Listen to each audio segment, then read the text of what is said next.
In the summer of 1950, recruits for the Air Force were arriving at training bases in increasing numbers. There was a mean war on, over in Korea, and so far things weren't going well for our side. The Reds were pushing our ground forces all the way back to the Pusan perimeter. Our air strength was proving the biggest single factor in keeping us from being driven off the peninsula.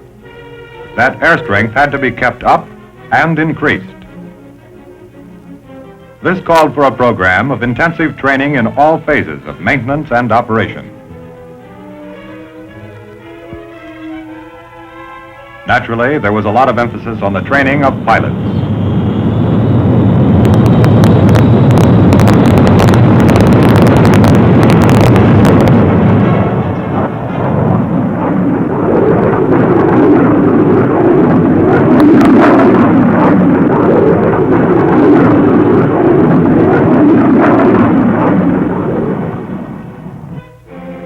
When the Reds suddenly struck in Korea in June 1950, our problem in logistics was immediate and tremendous. For this was a war on the other side of the biggest of oceans. Supplies for our ground forces as well as our air forces had to be airlifted in huge quantities every day. The Military Air Transport Service, under the skilled command of Lieutenant General Lawrence S. Cuter, met all requirements efficiently and continuously.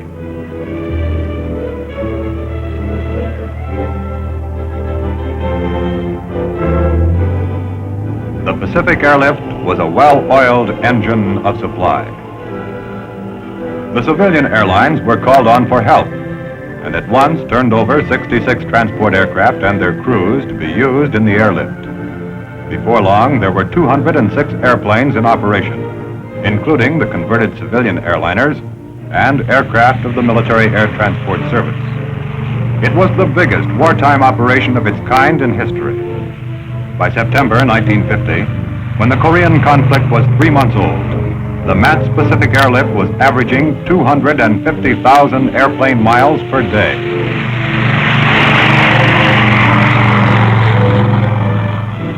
The Pacific Airlift transports landed their cargoes in Japan in 30 or more flights every day.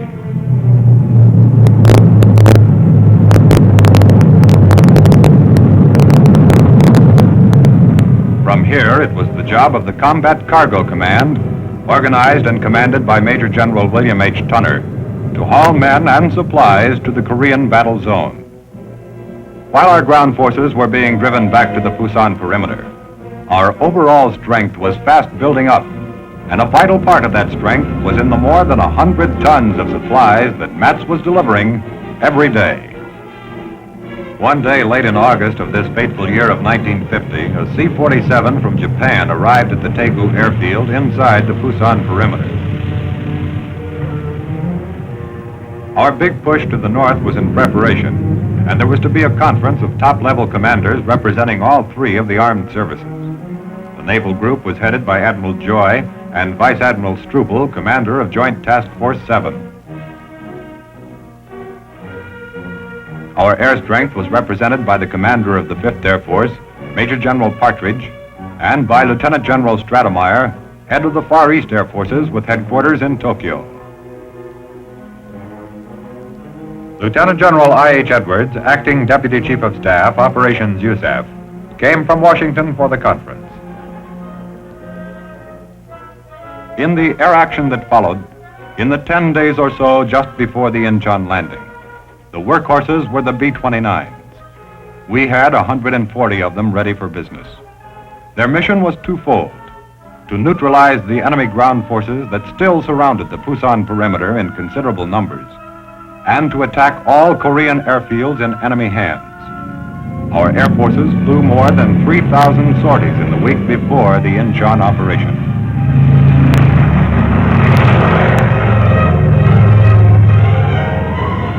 In a huge area around Incheon, the B-29s went after marshalling yards, tunnels, rail lines, anything useful to enemy logistics. These Air Force operations left the Reds without any hope of reinforcing or supporting their defenses at Incheon. We were practically unopposed in the air, for we had long since effectively disposed of the Red air strength, which was not going to be troublesome until the MiGs appeared later in the year. There was effective bombing of targets of all descriptions. This was the Air Force's way of helping MacArthur in his magnificent operation at Incheon, which was about to begin.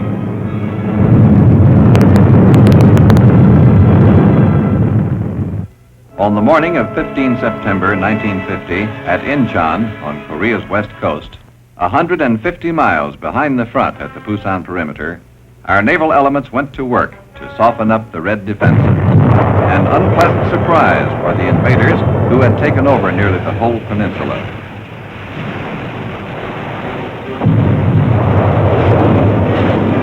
A 29-foot tide had to be reckoned with in the deployment of the landing craft. General MacArthur witnessed the landing of the 1st Marine Division and the 7th U.S. Infantry Division. The Air Force had done its part by its hammering of the enemy's ground forces, supply lines, and airfields. On the day following the landing at Incheon, the UN forces hemmed in for a month at the perimeter around Pusan broke through. Up to now, the Reds had done all the advancing. Now, it was our turn. Our ground forces at the perimeter were now formidable. We had 4 U.S. infantry divisions, 7 South Korean divisions, and 1 British brigade. At the beginning of the war, our ground forces had had a tough time, but now everything was going as we wanted it to. Our air effort paved the way for this rapid advance. It had completely knocked out enemy aircraft and airfields. Our troops had nothing to fear from Red air action. There wasn't much effective opposition of any kind, as our forces went on to retake the South Korean capital city of Seoul. There was soon to be a large-scale join-up of our ground forces that landed at Incheon with those that had come up from the Pusan perimeter for the advance to the Yalu River. There was still some scattered resistance from the Reds as our men moved farther to the north. In clearing out enemy rear guard units, our people were getting good cooperation from the South Koreans. After the Incheon landing, aircraft of the Combat Cargo Command came through with a tremendous contribution to the success of the whole campaign. What's going to happen is that C-47s and C-119s will pull off one of the best managed airdrops in combat history.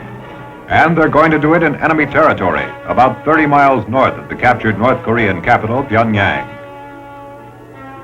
And not only troops, ammunition, and food, but jeeps, trucks, and howitzers are going to be delivered in this big drop. The first time in combat history for big stuff, as well as paratroopers and their supplies to be delivered by air in the same drop operation. The objective is to trap as many of the retreating enemy as possible and to strengthen our continued advance to the Yalu.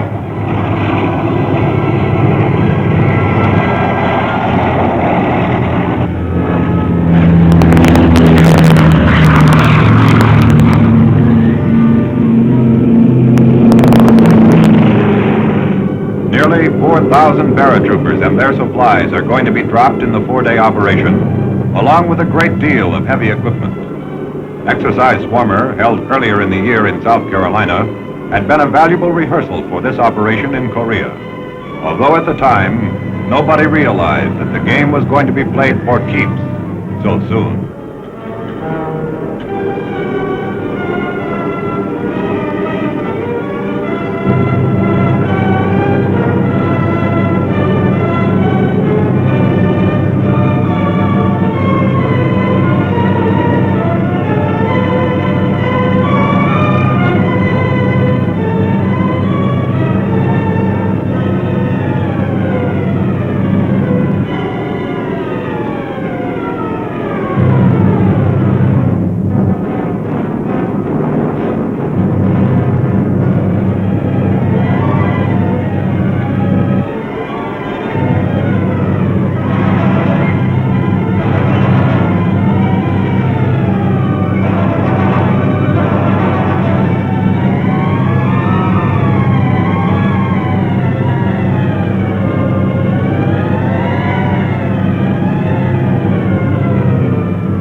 On 1 November 1950, enemy air suddenly re-entered the war in a dangerous way.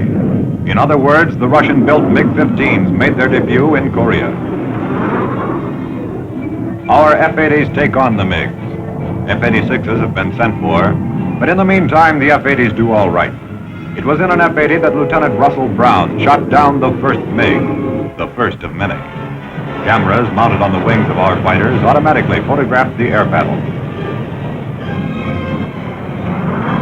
As fighting aircraft, the F-80s were decidedly inferior to the MiGs, but our old jets were much better handled. The F-80s more than held their own because of the superior skill of our pilots.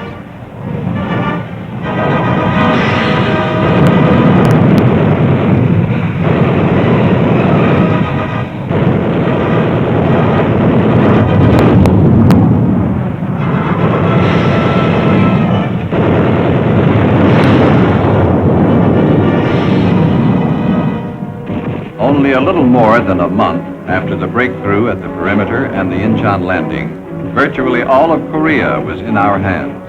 MacArthur's end-of-war offensive had gone splendidly. More than 100,000 prisoners were taken by our ground forces in the first 5 months of the war.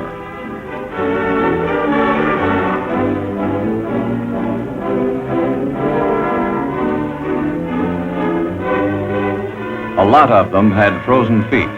It can be mighty cold in the upper reaches of North Korea in late November. Some of our forces got to the Yalu, but this was the terminus of the drive. Policy at the highest level forbade any advance or airstrikes beyond the river. Besides, the Chinese were now in the war. We were faced by 250,000 of them. Pretty soon, there was going to be what MacArthur called an entirely new war.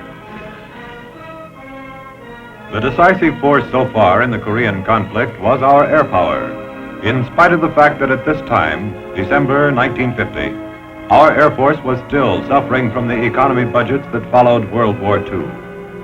And in the new war, with a new enemy that was about to begin, our side never lost the supremacy of the air. It was safely in the hands of the United States Air Force.